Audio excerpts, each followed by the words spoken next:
जिस खबर की हम बात करने वाले हैं वो खबर होगी निशांत के राजनीति में आने की तैयारी पूरी। ये सवाल पूछे जा रहे हैं क्या कि निशांत राजनीति में आने को अब तैयार हो चुके हैं। दूसरी खबर जो हम आपको आज समझाएंगे वो होगी उपेंद्र कुशवाहा की पार्टी का बीजेपी में विलय होगा। ये भी बड़ा सवाल बना हुआ है। संवेदना केस में सबूतों के साथ छेड़छाड़ हुआ, ये सवाल और इसके जवाब भी तलाशने की कोशिश हम करेंगे, इसके मायने आपको समझाएंगे। और चौथी खबर होगी 2.5 करोड़ का पुल कैसे ढह गया। शुरुआत सबसे पहले कर लेते हैं पहली खबर के साथ। क्या नीतीश कुमार के बेटे निशांत कुमार की सियासत में एंट्री की तैयारी पूरी हो गई है? जेडीयू के दिग्गज नेता निशांत के राजनीति में आने की बात कह रहे हैं। बिहार में राज्यसभा चुनाव की उम्मीदवारी से ठीक पहले निशांत को लेकर बड़े नेताओं के बयान से इस बात की चर्चा और भी ज्यादा तेज हो गई है कि क्या निशांत राज्यसभा जाएंगे। सबसे पहले आप रिपोर्ट देखिए, फिर खबर तो समझिए। निशांत को दल में आना चाहिए। निशांत जी को पार्टी में आकर के काम करना चाहिए। क्या नीतीश कुमार के बेटे निशांत कुमार के राजनीति में आने की तैयारी पूरी हो गई है? बिहार में राज्यसभा चुनाव की उम्मीदवारी से ठीक पहले संजय झा ने निशांत के राजनीति में आने की बात कही, तो जेडीयू के राष्ट्रीय महासचिव भगवान सिंह कुशवाहा का भी यही कहना है कि निशांत को जल्द से जल्द राजनीति में आना चाहिए। निशांत जी को पार्टी में आकर के काम करना चाहिए। ये सबकी भावना है, हम सबकी भावना है कि निशांत जी को आके पार्टी में काम करना चाहिए। वो लोग की इच्छा है कि निशांत को दल में आना चाहिए, और दल में आना चाहिए तो उनको राज्यसभा भेजना चाहिए। बिहार में राज्यसभा चुनाव होने हैं। राज्यसभा चुनाव से ठीक पहले निशांत के सियासत में आने को लेकर एक बार फिर से बहस तेज हो गई है। अब सवाल है कि निशांत आखिरकार कब राजनीति में कदम रखेंगे। क्या निशांत की सियासी एंट्री की पटकथा तैयार है? निशांत कुमार के राजनीति में आने की तैयारी हो गई है। न्यूज़ 18 के लिए पटना से आनंद अमृतराज की रिपोर्ट। देखिए, बिहार की राजनीति में निशांत कुमार के राजनीति में आने की खबर जोरों से चल रही है और अब कई अटकलें भी लगाए जा रहे हैं। इसके पीछे की तैयारी क्या है, अब आप इसे समझिए। देखिए, राज्यसभा की उम्मीदवारी से ठीक पहले संजय झा जो कि जेडीयू के राष्ट्रीय कार्यकारी अध्यक्ष हैं, उनका एक बयान आता है। संजय झा कहते हैं कि निशांत कुमार को राजनीति में आना चाहिए। संजय झा जेडीयू के राष्ट्रीय कार्यकारी अध्यक्ष हैं। नीतीश कुमार के बाद संजय झा ही हैं जो जेडीयू में सबसे ताकतवर नेता हैं। अब निशांत कुमार के आने से जेडीयू को सियासी फायदा मिल सकता है। आप सब जानते हैं कि मुख्यमंत्री नीतीश कुमार 75 साल के हो चुके हैं। ऐसे में निशांत जेडीयू की कमान संभाल सकते हैं। राज्यसभा में जाने से एक पंथ और दो काज हो जाएगा। सबसे बड़ा सवाल है कि नीतीश कुमार क्या इसके लिए राजी होंगे, क्योंकि अभी भी यही कहा जा रहा है कि इच्छा जेडीयू के नेताओं की है, कार्यकर्ताओं की है, लेकिन फैसला मुख्यमंत्री नीतीश कुमार को ही लेना है। बढ़ते हैं आगे और बात अगली खबर की। बात उपेंद्र कुशवाहा की करते हैं। उपेंद्र कुशवाहा क्या फिर राज्यसभा जाएंगे? अगर वो राज्यसभा जाएंगे तो उसकी शर्त क्या होगी?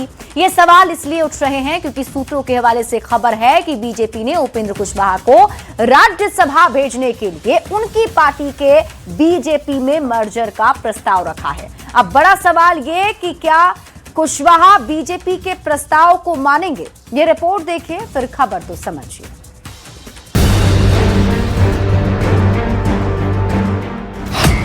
कुशवाहा की पार्टी का बीजेपी में होगा विलय। क्या फिर राज्यसभा जाएंगे कुशवाहा? ये सवाल बिहार के सियासी गलियारों में तैर रहा है। बिहार में राज्यसभा चुनाव होने हैं। आरएलएम अध्यक्ष उपेंद्र कुशवाहा का राज्यसभा कार्यकाल समाप्ति की ओर है।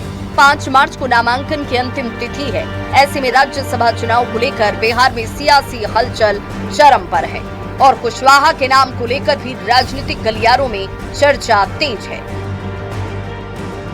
सूत्रों के हवाले से खबर है कि बीजेपी ने कुशवाहा की पार्टी को मर्जर का प्रस्ताव दिया है। माना जा रहा है कि कुशवाहा को बीजेपी राज्यसभा भेज सकती है, लेकिन कुछ शर्त पर।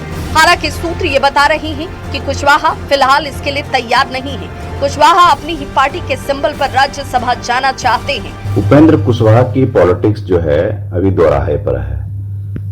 अगर ऐसा कहा जाता है कि बीजेपी ने कहा है कि अपनी पार्टी को मर्ज कर लीजिए अपनी बीजेपी के साथ, तो उनकी पॉलिटिकल आइडेंटिटी एक तरह से खत्म हो जाएगी। एक राज्यसभा सीट तो मिल जाएगा, ये सब उनका चलता रहा, तो सिर्फ एक राज्यसभा सीट के लिए अपनी पॉलिटिकल आइडेंटिटी को मर्ज करें, तो अगर ऐसा है तो ये कॉल उनको लेना पड़ेगा। ये बहुत ही टफ कॉल है।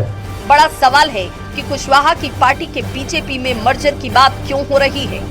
आरएलएम को मर्ज कराने के बाद बीजेपी को कुशवाहा का बड़ा नेता मिल सकता है।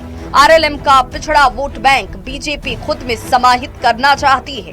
कुशवाहा राज्यसभा सीट और बेटे का मंत्री पद बचाने के लिए पार्टी मर्ज कर सकते हैं। हालांकि ये मर्जर उतना आसान नहीं है। इससे कुशवाहा की अलग पहचान समाप्त हो सकती है। कुशवाहा की पार्टी में विधायकों की नाराजगी से उन पर पहले से ही दबाव है।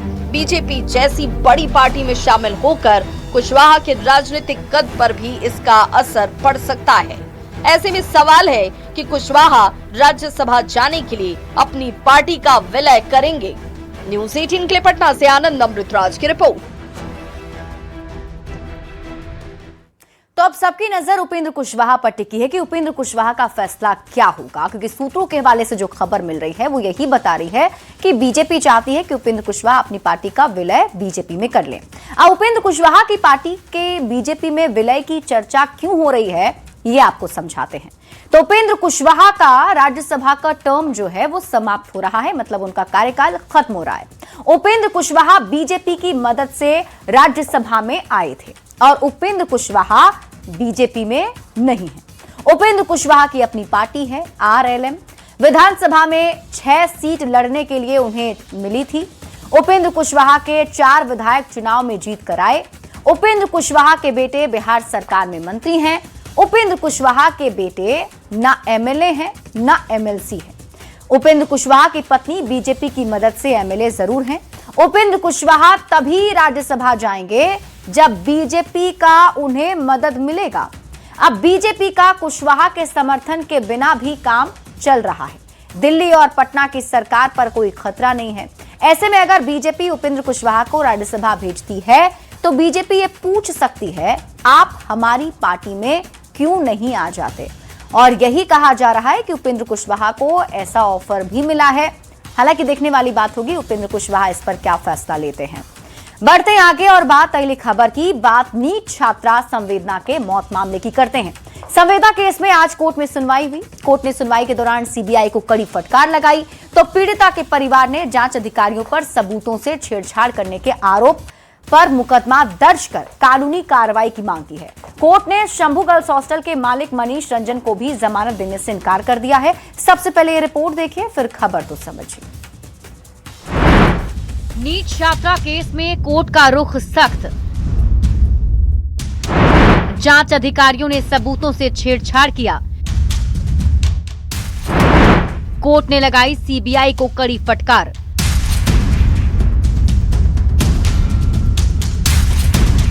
नीट छात्रा संवेदना की मौत मामले में कोर्ट का रुख सख्त हो गया है। सोमवार को सीबीआई की विशेष अदालत में संवेदना के केस में अहम सुनवाई हुई। अदालत ने शंभू गर्ल्स हॉस्टल के मालिक मनीष रंजन को जमानत देने से इनकार कर दिया। करीब 1.25 घंटे चली सुनवाई में पीड़ित परिवार के वकील और सीबीआई के वकील के बीच तीखी बहस हुई। पीड़ित परिवार के वकील ने जांच में लापरवाही और सबूतों से छेड़छाड़ के गंभीर आरोप लगाए। पीड़ित पक्ष के वकील ने आरोप लगाया कि इस केस में सीबीआई की जांच देखकर लग रहा है कि वो मनीष रंजन की पॉकेट में है। केस से पॉक्सो एक्ट की धारा जानबूझकर हटा दी गई। इस केस में सीबीआई का जो कंडक्ट है वो देखने के बाद ऐसा लग रहा है कि सीबीआई जैसे मनीष रंजन के पॉकेट में है। सीबीआई ने जो दूसरा एफआईआर किया उस केस में पॉक्सो एक्ट की धाराएं जानबूझकर नहीं लगाई। वो सीबीआई जांच एजेंसी के तौर पे नहीं बल्कि मनीष रंजन के पॉकेट में रहते हुए मनीष रंजन के जमानत की पैरवी कर रही है। पीड़ित परिवार ने सबूतों के साथ छेड़छाड़ के आरोप में रोशनी कुमारी, हेमंत झा, पटना सदर ASP Abhinav Kumar, SSP, DGP के साथ ही सीबीआई के जांचकर्ता एएसपी पवन कुमार श्रीवास्तव के ऊपर कोर्ट में मुकदमा किया और कानूनी कार्रवाई की मांग की। हर जिम्मेवार पुलिस ऑफिसर जैसे हेमंत कुमार झा, रोशनी कुमारी, डॉक्टर अन्नू कुमारी, एएसपी अभिनव कुमार, एसएसपी कार्तिकेय जी और डीजीपी विनय कुमार, सीबीआई के जो एएसपी रैंक के ऑफिसर हैं पवन कुमार श्रीवास्तव, इन पर साक्ष्यों और सबूतों के साथ छेड़छाड़ करने का मुकदमा चला रहे हैं। हमने डिमांड रखा है, हमने दरखास्त भी दी है। कोर्ट ने काफ़ी सख्ती से इन सारी चीज़ों को अपने ऑर्डर में नोट किया है। सीबीआई ने लिखित में जवाब दिया है। नीट छात्रा संवेदना केस पर अब अगली सुनवाई 11 मार्च को सीबीआई की मजिस्ट्रेट कोर्ट में होगी। इससे पहले शनिवार को भी सुनवाई में भी कोर्ट ने सीबीआई को फटकार लगाई थी। कोर्ट ने सीबीआई से पूछा था, आपने पॉक्सो क्यों नहीं लगाया? ऐसे में बड़ा सवाल है कि नीट छात्रा संवेदना को इंसाफ मिल पाएगा। न्यूज़ 18 के लिए पटना से धर्मेंद्र कुमार की रिपोर्ट। देखिए, नीट छात्रा संवेदना के मौत मामले में हर रोज नया अपडेट सामने आता है और ऐसे में आज की अगर हम बात करें तो सबूतों के साथ छेड़छाड़ के आरोप लगाए गए हैं। अब आपको पूरी खबर समझाते हैं। देखिए, नीट छात्रा संवेदना केस में कोर्ट काफी ज्यादा सख्त है। कोर्ट में जो सुनवाई चल रही है उसमें कोर्ट का रुख काफी सख्त नजर आ रहा है। शंभू गर्ल्स हॉस्टल के मालिक को जमानत भी कोर्ट ने नहीं दी। कोर्ट में सुनवाई के दौरान जोरदार बहस हुई। पीड़ित पक्ष ने सबूत से छेड़छाड़ का आरोप भी लगाया। सीबीआई जांच की कार्यशैली पर भी पीड़ित पक्ष के वकील ने सवाल उठाए। जांच टीम के जो बड़े अधिकारी थे जिन्होंने शुरुआती जांच में लापरवाही की थी, उन पर भी आरोप लगाए गए। जांच टीम पर पीड़ित परिवार ने मुकदमा दर्ज किया और हर जिम्मेदार पुलिस ऑफिसर पर केस दर्ज करने की मांग भी की है, जिसमें एएसपी, एसएसपी, डीजीपी पर सबूतों से छेड़छाड़ का आरोप लगा है। थाना प्रभारी रोशनी कुमारी, दारोगा हेमंत झा पर भी सवाल उठाए गए हैं। यहां तक कि जो सीबीआई के जांचकर्ता हैं एएसपी पवन कुमार श्रीवास्तव, उन पर भी सवाल उठे हैं। सीबीआई को जांच करते हुए 18 दिन हो गए हैं। सवाल यह भी है कि क्या सीबीआई ने पॉक्सो एक्ट की धारा जानबूझकर हटाई? क्या नीट छात्रा संवेदना को इंसाफ मिल पाएगा? यह बड़ा सवाल बना हुआ है, क्योंकि सीबीआई की टीम भी लगातार 18 दिन से जांच पड़ताल कर रही है, लेकिन बहुत कुछ जानकारी, एक ठोस पुख्ता जानकारी अब तक सामने नहीं आई है। बढ़ते आगे और बात अगली खबर की। बिहार में पुल बनना अब खबर से ज्यादा मजाक बनता जा रहा है। कहीं पुल बनने से पहले गिर जाता है, कहीं उद्घाटन से पहले ही धराशायी हो जाता है। ताजा मामला गोपालगंज का है, जहां करीब 3 करोड़ की लागत से बन रहा पुल तैयार होने से पहले ही ढह गया। ये रिपोर्ट देखिए, फिर खबर तो समझिए।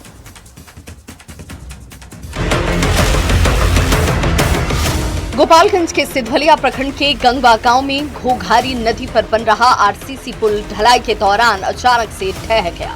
करीब 2 करोड़ 89 लाख की लागत से बन रहे इस पुल का एक हिस्सा निर्माण के दौरान ही धराशायी हो गया, जिसके बाद निर्माण कार्य की गुणवत्ता पर गंभीर सवाल खड़े हो गए। हालांकि राहत की बात ये रही कि इस हादसे में किसी की जान नहीं गई। बताया जाता है कि करीब 29 मीटर लंबे इस पुल का निर्माण मोतिहारी की बापूधाम कंस्ट्रक्शन कंपनी कर रही थी, लेकिन पुल के स्लैब का एक हिस्सा निर्माण पूरा होने से पहले ही गिर गया। पुल निर्माण हो रहा था जी। पुल गिरा है ना? जी गिर गया है। उसमें कोई मजदूर भी दबा है? नहीं, एक भी नहीं दबा, सब सेफ है। सब सेफ है जी, 10 के 10 सेफ है। आज ढलाई हो रहा था क्या? जी, आज ढलाई हो रहा था, मिट्टी दबने के कारण उसे टीम बैठ गया। मामले की जानकारी मिलते ही गोपालगंज के डीएम पवन कुमार सिन्हा ने घटनास्थल का जायजा लिया। डीएम ने साफ कहा कि इस मामले में सिर्फ निर्माण कंपनी ही नहीं, बल्कि विभाग के दोषी इंजीनियर और अधिकारियों पर भी कार्रवाई होगी। टीम बनाई है जिसमें कि जो इंजीनियर, चीफ इंजीनियर हैं WRD के, उनको अध्यक्ष बनाया है, और इसके अलावा BCD के एक्जीक्यूटिव इंजीनियर और LAO के एक्जीक्यूटिव इंजीनियर के मेंबर होंगे। इनके द्वारा एक इस पूरे मामले की स्वतंत्र जांच कराई जाएगी तथा पुल के गिरने के कारणों की समीक्षा की जाएगी। बार बार पुल का गिरना एक गंभीर विषय है। इस हादसे ने कई गंभीर सवाल खड़े कर दिए। सवाल ये कि बनते बनते पुल आखिर कैसे गिर गया? निर्माण में क्या बड़ी लापरवाही हुई? घटिया निर्माण सामग्री का इस्तेमाल क्यों हुआ? गुणवत्ता जांच में क्या लापरवाही की गई और दोषियों के खिलाफ सख्त कार्रवाई कब होगी? फिलहाल जिला प्रशासन इस मामले की जांच में जुटा है। अब देखना होगा कि जांच रिपोर्ट में किन लोगों की जिम्मेदारी तय होती है और कब तक इन पर कार्रवाई की जाती है। जांच करेंगे और जांच के बाद इस पूरे मामले में कार्रवाई करने की बात कही गई है। गोविंद कुमार, न्यूज़ 18, गोपालगंज। आप सभी जानते हैं कि बिहार में कोई पहला मामला नहीं है जब पुल बनने से पहले ढह गया हो। ऐसे कई मामले सामने आ चुके हैं और इसीलिए हम इसे कह रहे हैं कि अब पुल बनना एक मजाक बन चुका है। अब पुल बनते बनते क्यों ढह जाते हैं, इसे हम आपको समझाते हैं। गोपालगंज के गंगवा गांव में पुल ढलाई के दौरान ही ढह गया और आपको बता दें कि इसकी जो लागत थी, यानी कि पुल बनाने में जो खर्च हुआ है वो 2,89,00,000 रुपए की लागत से ये पुल बनाया जा रहा था, जो धराशायी हो गया। करोड़ों का पुल बनने से पहले ही ध्वस्त हो गया। पुल गिरने की क्या वजह हो सकती है, अब आप इसे समझिए। पहली वजह तो यही है कि पुल में घटिया निर्माण सामग्री का इस्तेमाल किया गया होगा। कंस्ट्रक्शन कंपनी ने मुनाफे के लिए क्या सौदा किया? सवाल ये भी उठ रहे हैं कि ग्रामीणों ने घटिया निर्माण का आरोप लगाया है। घटिया सामान और कमजोर सरिया के इस्तेमाल का आरोप भी लग रहा है। बिहार में पुल गिरने की घटनाएं लगातार सामने आ रही हैं। ये पहला मामला नहीं है और एक एक करके उन मामलों पर अगर हम नजर डालें तो 4 जून 2023 को सुल्तानगंज अगवानी घाट पुल का हिस्सा गिरा था और उसके बाद अगस्त 2023 में उसी पुल का जो दूसरा हिस्सा बना था वो भी ढह गया था। 18 जून 2024 को अररिया में निर्माणाधीन पुल गिर गया था। पुल निर्माण की गुणवत्ता पर तब भी गंभीर सवाल उठे थे और अब एक बार फिर से गोपालगंज का ये मामला, जहां पुल बनने से पहले ही ढह गया। बढ़ते हैं आगे और बात अगली खबर की। बिहार में शराबबंदी पर बार बार सवाल उठ रहे हैं। शराब पर बैन है लेकिन सरेआम जाम छलकाए जा रहे हैं। होली से पहले शराब की पार्टी हो रही है। मोतिहारी और नवादा की से 2 तस्वीरें सामने आई जिसे देखकर आप भी हैरान रह जाएंगे। ऐसे में लोग पूछ रहे हैं कि शराब अगर बैन है तो पार्टी कहां से हो रही है? अगर कानून सख्त है तो उल्लंघन इतने खुलेआम क्यों? ये रिपोर्ट देखिए, फिर खबर तो समझिए।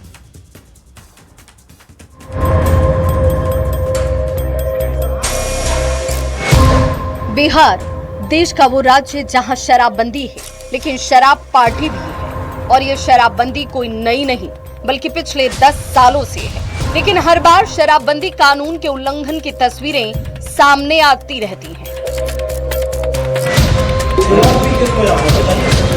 इसी क्रम में मोतिहारी के एक होटल में पुलिस ने दबिश दी। होटल संचालक समेत 5 लोग शराब के नशे में डूबे मिले। टेबल पर खाना, ग्लास और वो जहर जो कथित तौर पर बैन है। शराब के शबाब में डूबे हुए लोग भी यहाँ मिल गए।